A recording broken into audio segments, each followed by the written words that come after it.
Desidido nang tuparin ni KQ ang kanyang pangarap na NBA Dream. Susubukan ng kanyang kapalaran sa Amerika para sa isang training at makakuha ng roster spot sa NBA Summer League. Eto na kaya ang magiging sampal sa komento noon ni Charles Barkley na walang Pinoy sa NBA. So balik Pilipinas na nga si KQ mga idol matapos maagang matapos ang kanilang campaign this season ng kanyang koponan na Sonos Sky Gunner. Nagtapos ang kanilang koponan na may 19 wins and 35 losses at pangwalo sa overall team standings ng KBL. Hindi man umayon sa ating kababayan ang kapalaran this KBL season, mukhang desididong-desidido naman na bumawi ang Sonos Sky Gunners next season. Dahil reportedly nagpalit na ng head coach ang Sky Gunner para sa kanilang redemption next season. Total of 23 games ang nilaro ni Kevin Cambao this KBL season at nag-average si KQ ng 16.9 points, 6.3 rebounds, 3.9 assists and 1.3 steal per game. Impressive ang binitawan na rookie stats ngayon ni KQ.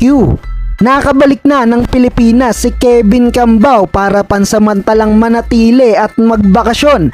Pero mukhang hindi rin naman magtatagal dito si KQ dahil ayon sa report na inilabas ng Tiebreaker Times, nakatakda ng lumipad si Kevin Cambao head to United States para sa isang training ngayong buwan ng June hanggang July. Pero hindi lang basta training ang gagawin ni Kabayan mga idol dahil tinatarget ni Kevin Cambao na makakuha ng roster spot this NBA Summer League. Nakaschedule ang NBA Summer League ngayong July 10 to 20 at gaganapin sa Las Vegas, Nevada.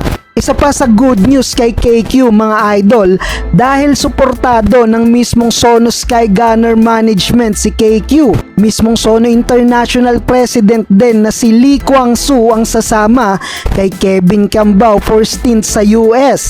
At hindi lang yan dahil dalawang two prominent sports patron ang handang sumuporta sa financial need ni Kevin Cambao para sa kanyang NBA Dream. Kaya sa tingin nyo mga idol, si Kevin Cambao na kaya ang magiging first Filipino NBA player at matutuldukan na kaya ang sinabi noon ni Charles Barkley? What's my average? Oh, I was the MVP in the Filipino league that I'm in here, and I said on my podcast, I'm not Filipino, but I'm a guest. I know I'm gonna get in trouble to answer this question. How many Filipinos been drafted into the NBA?